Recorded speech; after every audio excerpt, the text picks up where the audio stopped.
درست اور غلط کا معیار کیا ہوا درست و غلط کا؟ اب اسی ہی عقیدہ جو سلفیہ ہے، یہی عقیدہ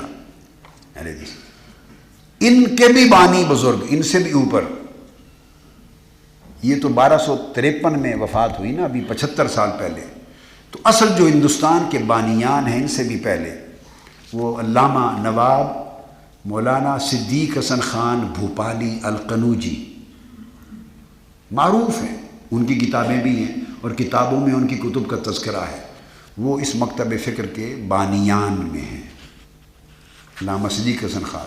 انہوں نے فارسی میں کتاب لکھی بغیۃ الرائد۔ اب مجھے معلوم نہیں ہے کہ یہ کتاب چھپتی ہے یا چھپنا بند ہو گئی ہے۔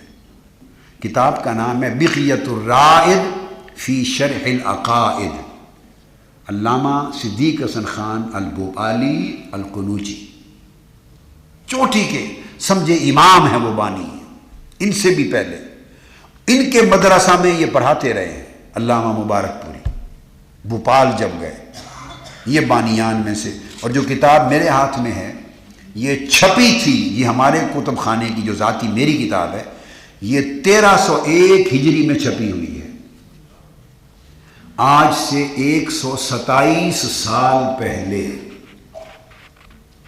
یہ نسخہ ہے، 127 سال پہلے کا نسخہ ہے، 127 سال۔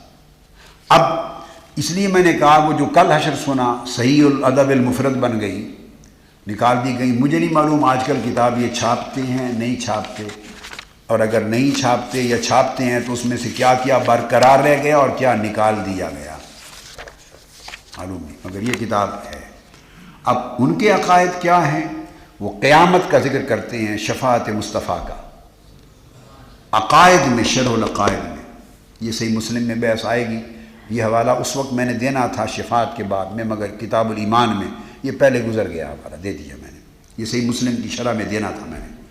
وہ کہتے ہیں کہ حضور کا مقام اس روز ظاہر ہوگا اور قیامت کے دن کا انعقاد بھی شان مصطفیٰ دکھانے کے لیے ہے۔ یہ تشریح ہے روز قیامت کی، کہ قیامت کے دن کا اعتقاد بھی، انعقاد بھی شان مصطفیٰ دکھانے کے لیے، اور ان کے لفظ ہیں فارسی میں روز روز اوست و جاہ جاہ اوست، وہ دن قیامت کا تو دن ہی مصطفیٰ کا ہوگا، اور قیامت کے دن شان ہی مصطفیٰ کی شان ہوگی، وہی دیکھنے والی ہوگی۔ یہ لکھ کر پھر کہتے ہیں اللہم بحق جاہ محمد صلی اللہ علیہ وسلم اغفر لنا، اے اللہ حضور کی شان کے صدقے اس وسیلے سے ہمارے معاف فرما دے۔ اب وہ اپنے عقیدے میں یہ دعا کو شرک کہتے ہیں کہ آج حضور کے وسیلے سے مغفرت مانگنا، کہتے ہیں زندگی میں، بعض لوگ کہتے ہیں زندگی میں تک جائز تھا، وفات کے بعد جائز نہیں ہے، یہ وہ آج حضور کی جاہ محمد کے صدقے مغفرت مانگ رہے ہیں۔ چونکہ آج عقیدہ یہ ہے کہ وہ حیات نہیں مانتے، زندہ نہیں مانتے حضور علیہ السلام کو، جسمانی طور پر زندہ معلوم ہے نا آپ کو، بولیے۔ آج میں اس لیے تعجب کر رہا ہوں کہ یہ تبدیلی کیسے آ گئی، اس کا اوریجن کیا ہے، کس بنیاد پر، کس پیمانے پر آ گئی۔ بانیان عقائد تو یہ ان کے تو یہ تھے۔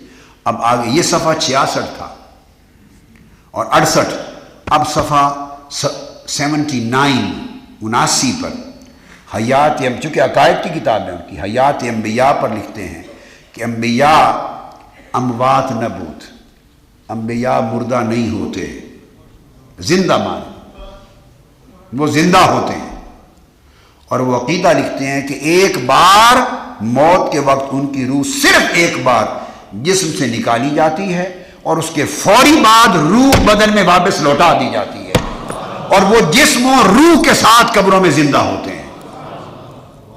اب یہ تو ہے ہمارا عقیدہ، ان کے جو آج پیروکار ہیں ان کا عقیدہ نہیں ہے، وہ تو سمجھتے ہیں معاذ اللہ استغفر اللہ، ختم ہو گئے، مٹی میں کچھ نہ رہا، جسم میں بھی زندہ نہیں، صرف روح ہی روح جہاں ہے، مگر وہ تو ٹوٹلی موت کے قائل ہیں، ممات کے۔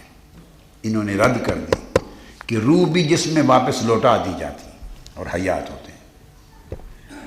یزید کی بات کرتے ہیں، عقیدہ لکھتے ہیں یزید پلید کے کفر اور لعن کا بیان کرتے ہیں، اس کو کافر اور مستحق کے لعنت کہتے ہیں۔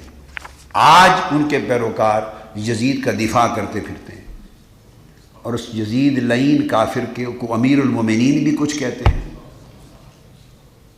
اس کا دفاع کرتے ہیں، یہ اس کو کافر کہہ رہے ہیں۔ یہ صفحہ 97 98 بغیۃ الرائد۔ شیخ عبدالحق محدث دہلوی رحمۃ اللہ علیہ نے تو لکھا ہی ہے، اور عقائد کی ہماری شرح عقائد نصفی اہل سنت کی عقائد کی کتابوں میں لکھا ہی ہے کفر کا باب۔ قاضی ثناء اللہ پانی پتی نے لکھا ہے، 4 آیتوں سے اس کا کافر ہونا ثابت کیا۔ امام احمد بن حنبل نے اس کے کفر کا فتویٰ دیا۔ یہ تو باتیں تھیں، مگر میں تو ان کا حوالہ دے رہا ہوں۔